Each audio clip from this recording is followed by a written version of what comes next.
असलामुअलैकुम दोस्तों, की हाल चाल है। उम्मीद है कि तुसीं सारे दोस्त खैरियत नाल होवोगे। ते अज तुहानू ना ट्रैक्टर दे स्टेयरिंग दे बारे कुछ मालूमात देनी है। असी ट्रैक्टर दा स्टेयरिंग बनाया एक मुनफरद तरीके दा, खुद मैं डिज़ाइन किया ते बहुत ही प्यारा बनया वा। तुहानू दिखाने आ ते वीडियो नू मुकम्मल लाजमी देखना वा। चैनल नू सबसक्राइब भी तमाम दोस्त करो।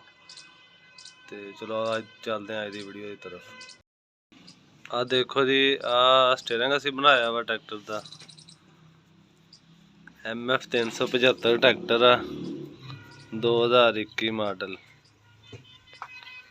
ते आ देखो तुसी स्टेयरिंग, ये जिस तरह ने इंडिया दे विच लगांदे संगल दा बनाया, सिद्धू मूसे वाला लांदा वा, उस तरह दा असी डिज़ाइन किया वा खुद। माशाअल्लाह मैं लैके संगल ना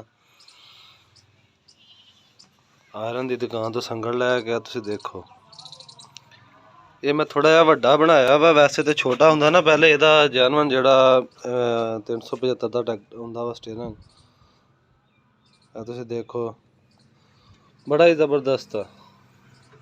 चलाउण विच भी कोई मतलब ये नहीं हत्थां नूं कांदा नहीं, ग्रिप ज़्यादा वा, पसीना भी नहीं आंदा, गर्म भी नहीं हुंदा। ये नहीं कि गर्म हुंदा वा। आ देखो किस तरह डिज़ाइन किया वा।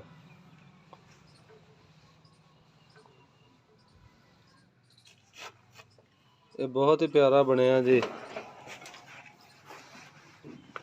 आ देखो तुसीं,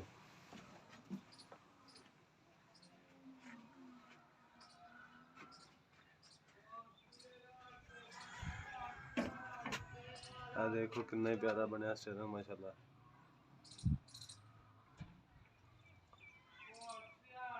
ये थानू इहदी मुकम्मल वीडियो भी देंगे इंशाअल्लाह, जिस तरह मैनू डिज़ाइन किया सी, जो सारा सी ना किद्दां किद्दां मैनू बनाया वा, वो भी वीडियो है वा।